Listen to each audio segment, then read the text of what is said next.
Hello, Namaste. Welcome to the best preparation or YouTube channel for learning English language. Please don't forget to subscribe this channel, share this video to your friends, like and comment. Okay, now let's see today's topic. Hmm,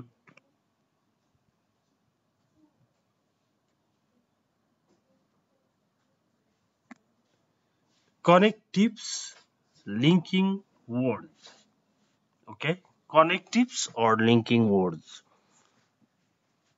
connective linking वर्ड्सको unit त धेरै पढिरहनु पर्छ किनभने linking वर्ड्सहरूले तपाईको इङ्ग्लिसलाई स्तरीय बनाउने काम गर्छन् र लिङ्किङ वर्ड्सहरू नजानी पनि हुँदैन जस्तो बेसिक लेभलको स्टुडेन्ट हुनुहुन्छ भने पनि यो नजानी हुँदैन किन नजानी हुँदैन भने हामीले बोल्दाखेरि मानु तपाई कहीँ जानुभएको थियो छाता पनि बोक्नु भएको थियो पानीले पनि भिज्नु भयो भने तपाईले मैले छाता बोकेको भए तापनि पानीले भिजे भन्नुपर्ने हुन्छ हैन छाता हुँदा हुँदै पनि पुरै भिज्यो नि आज भन्दै आउँछ यस्तो कुराले गर्दाखेरि त्यो कुराहरू बोल्नु पर्ने हुन्छ बोल्नु पर्ने हुने बित्तिकै यसको ज्ञान पनि आवश्यक पर्छ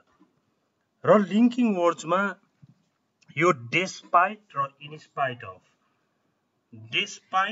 इन्स्पाइट अफ को चाहिँ मिनिङ खासमा के हुन्छ भन्नुहुन्छ भने हुँदा हुँदै पनि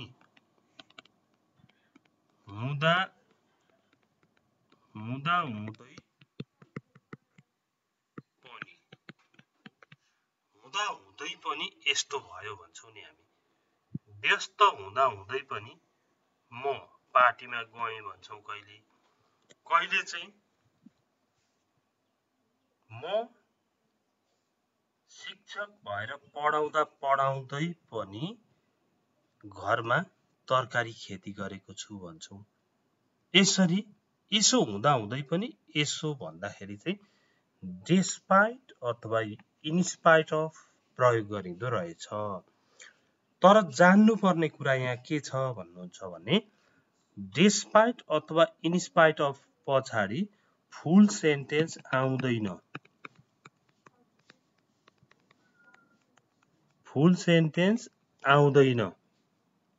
क्रस फुल सेन्टेन्स आउँदैन के आउँछ त भन्दा आइएनजी आउँछ अथवा एनपी आउँछ नाउन फ्रेज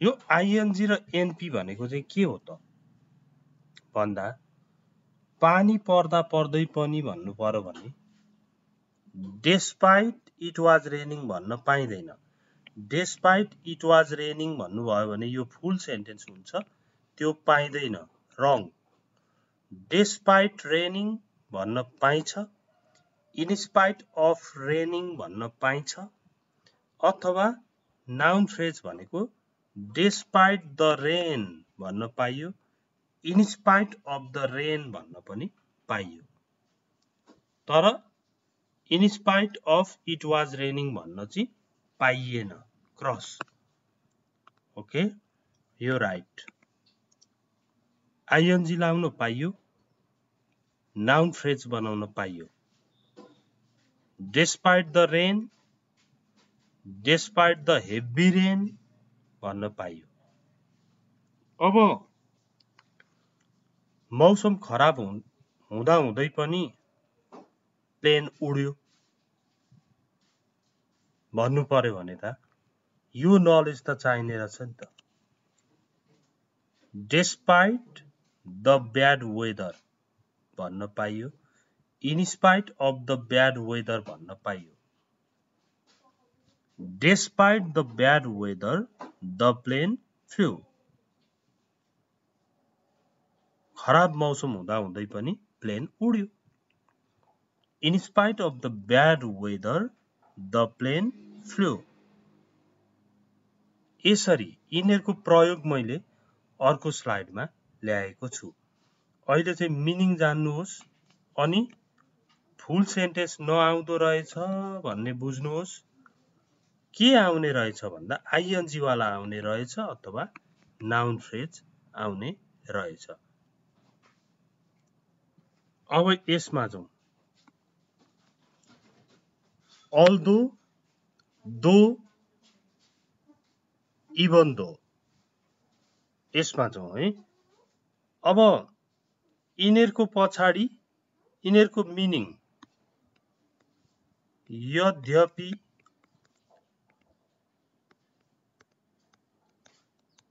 तापनि, भए तापनि यति चाहिँ यिनीहरूको मिनिङ छ। र यिनीहरू पछाडि फुल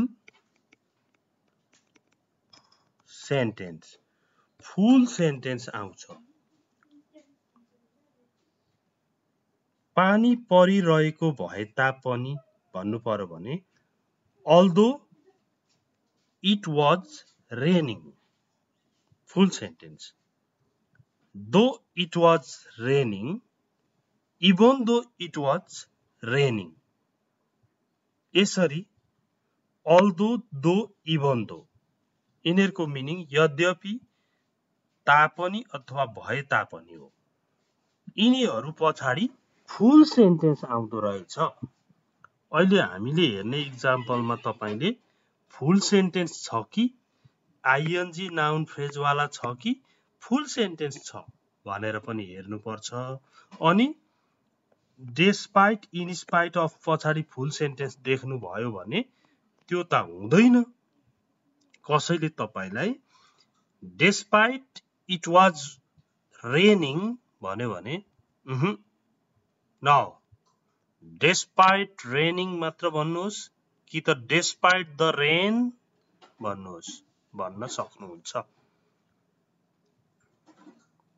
अनि अल्दो, दो र इभन दो पछाडि चाहिँ फेरि फुल सेन्टेन्स आउँछ।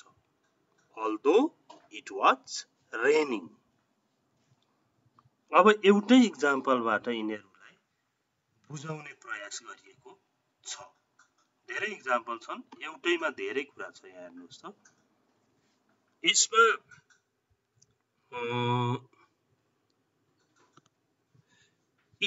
I was very tired. म धेरै टायर्ड थिएँ, थाकेको थिएँ, गलेको थिएँ। I couldn't sleep. म सुत्न सकिन। अनएक्सपेक्टेड कुरा आयो यहाँ। मान्छे थाक्यो भने, टायर्ड भयो भने त सुत्छ आनन्दले। यो चाहिँ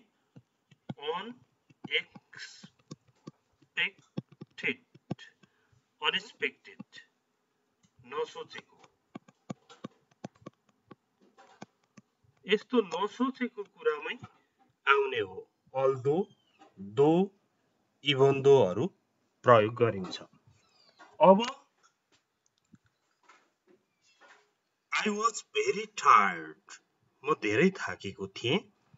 I couldn't sleep. म सुत्न सकिन। अब हेर्नुहोस् त, I couldn't sleep although I was very tired. म धेरै थाकेको भए तापनि सुत्न सकिन। अथवा यद्यपि म धेरै थाकेको थिएँ, म सुत्न चाहिँ सकिन है। I couldn't sleep although I was very tired. यो although को पछाडि पुरै सेन्टेन्स आयो। I was very tired. Full sentence आयो। किन भन्दा although, though, even though को पछि फुल सेन्टेन्स आउँछ। तर despite, in spite of पछि कि त आइएनजी आउँछ कि त नाउन फ्रेज आउँछ। अब यहाँ हेर्नुहोस् त, बीमा I couldn't sleep despite being tired, थाकेको भए हुँदै पनि म सुत्न सकिन। I couldn't sleep despite being tired. यो being tired लाई मात्र हेर्नुहोस् अनि I was very tired लाई हेर्नुहोस् त। I was very tired ले चाहिँ पुरै मिनिङ दिन्छ। being tired भनेको त एउटा ing वाला फ्रेज हो यो। being very tired भन्नुहोस् हैन, यहाँ भेरी भेरी थपे पनि हुन्छ। I couldn't sleep despite being very tired. धेरै थाकेको हुँदै पनि म सुत्न सकिन। अब in spite of पछाडी पनि ing छ। in spite of being tired यहाँ हेर्नु पर्यो, यो कमा देखि यता त अर्कै कुरा हो, तर यहाँ हेर्नु पर्यो। in spite of being tired थाकेको हुँदै पनि I couldn't sleep, म सुत्न सकिन। Okay, I couldn't sleep although I was very tired. म थाकेको भए तापनि अथवा यद्यपि म धेरै थाकेको थिएँ म सुत्न सकिन। अर्को चाहिँ म थाकेको हुँदै पनि सुत्न सकिन। Despite being tired, despite being very tired भन्न पनि सक्नुहुन्छ।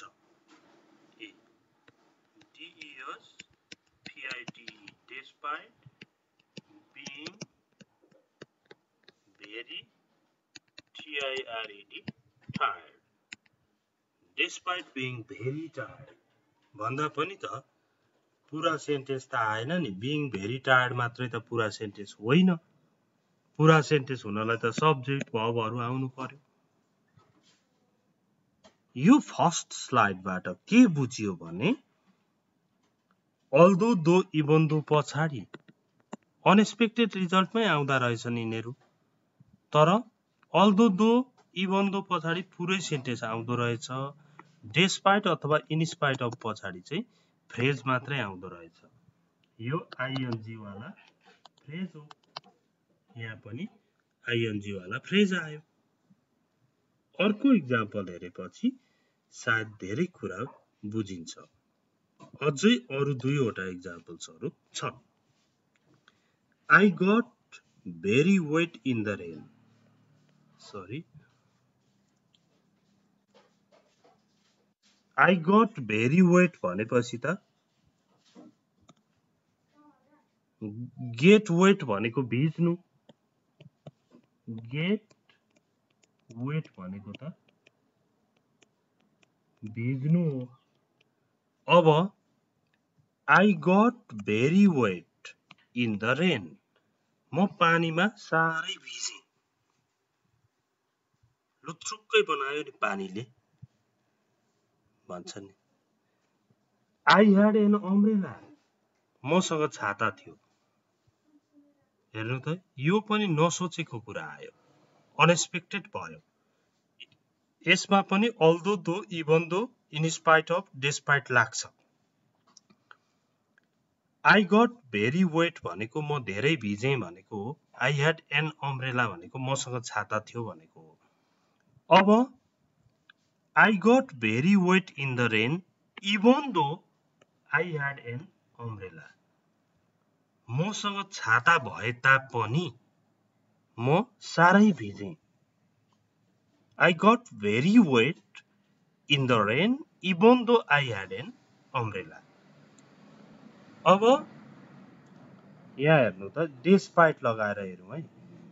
I got very wet in the rain despite, यहाँ दो even though पछाडी चाहिँ पुरै सेन्टेन्स आयो। के आयो भन्दा I had an umbrella. I had an umbrella भनेको त यसको त अर्थ छ नि, यो पुरा सेन्टेन्स छ। तर यहाँ despite पछाडी हेर्नु त having an umbrella, यसको त अर्थ त लागेन नि पुरा अर्थ। सब्जेक्ट भर्ब अब्जेक्ट भएर फुल सेन्टेन्स आएन, यहाँ आइएनजी आयो। I got very wet in the rain despite having an umbrella. छाता हुँदा हुँदै पनि म धेरै भिजे भनेको छाताले पनि त थाम्दैन, पुरै भिजिहाल्छ हैन, सिमसिम पानीलाई मात्र छाता हो। ड्रिजलिङ भइराखेको बेला छाता हुन्छ।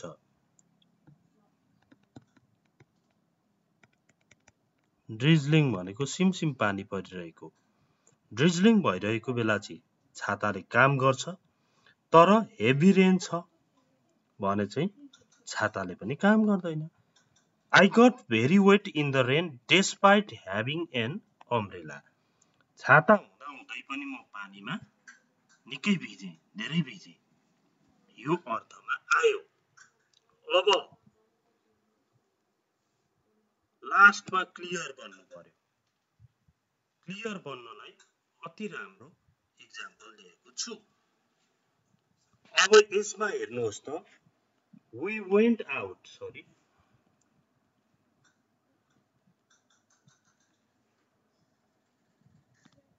we went out, हामी बाहिर गयौं, it was raining, पानी परिरहेको थियो। यो पनि अनएक्सपेक्टेड हो, अनएक्सपेक्टेड, अनएक्सपेक्टेड भनेको नसोचेको हो। ठुलो पानी परिरहेको भए बाहिरै जाँदैन मान्छे, तर गयौं, हेर्नु है, we went out, it was raining। अब हामी भन्छौं ठुलो पानी परिरहेको भए तापनि बाहिर गइयो, हामी बाहिर गयौं भन्छौं कहिले, कहिले पानी परिरहेको हुँदा हुँदै पनि बाहिर गयौं भनेर भन्छौं। यो हाम्रो भनाइ अनुसारको सेन्टेन्सहरु यहाँ छन्। We went out, यहाँ हेर्नुहोस्, we went out although it was raining, पानी परिरहेको थियो, यद्यपि पानी परिराखेको थियो, हामी बाहिर गयौं। हेर्नु है, in spite of the rain, यो द रेन भनेको चाहिँ एनपी हो, noun phrase. In spite of the rain, we went out, पानी परिरहेको हुँदा हुँदै पनि हामी बाहिर गयौं भन्ने अर्थ लाग्छ यो। In spite of the rain, we went out. In spite of the heavy rain, भारी वर्षाको बावजुद पनि we went out, हामी बाहिर गयौं। यो in spite of पछाडी सेन्टेन्स आएन, although पछाडी सेन्टेन्स आयो, फुल सेन्टेन्स आयो, यहाँ चाहिँ एउटा नाउन फ्रेज आयो। अब ठुलो पानी परिरहेको हुँदा हुँदै पनि हामी बाहिर गयौं भन्दाखेरि यसले पनि त्यही अर्थ दिन्छ, अथवा आइएनजी लाएर बनाउन मन लाग्यो भने in spite of raining a lot अथवा heavily we went out भन्दा पनि हुन्छ। despite पछि पनि noun phrase, noun phrase. despite the rain, despite raining a lot, we went out, ठुलो पानी परिरहेको हुँदा हुँदै पनि हामी बाहिर गयौं। अब बिकज चाहिँ कति बेला लाग्छ भन्दा चाहिँ यसमा त बिकज लाग्ने ठाउँै छैन, त्यसकारण हामी बाहिर गएनौं बनाउनु पर्यो। we went out को we didn't go out, हामी बाहिर गएनौं because it was raining, because पछाडी पनि, because पछि पनि फुल,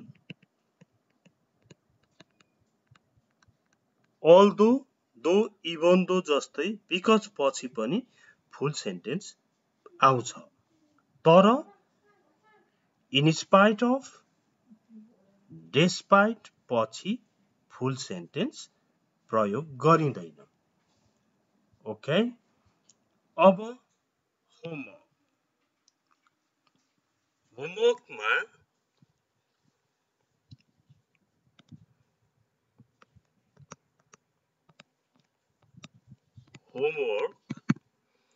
होमवर्कमा तपाईले के बनाउनु पर्यो भने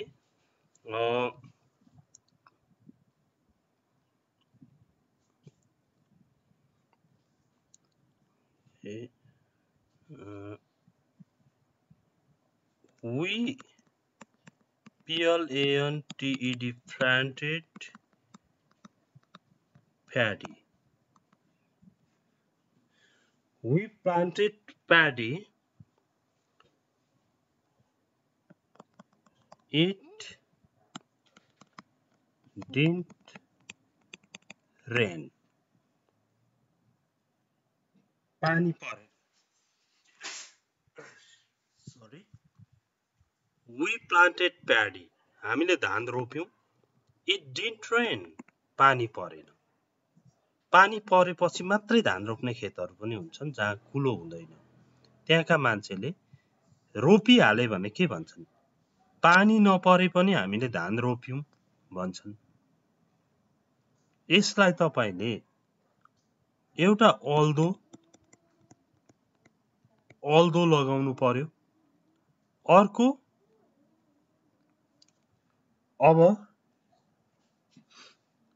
चाहिँ despite लाउनु पर्यो. अब despite raining भनेर त हुँदैन. did not rain छ. despite not raining हुन्छ. despite not raining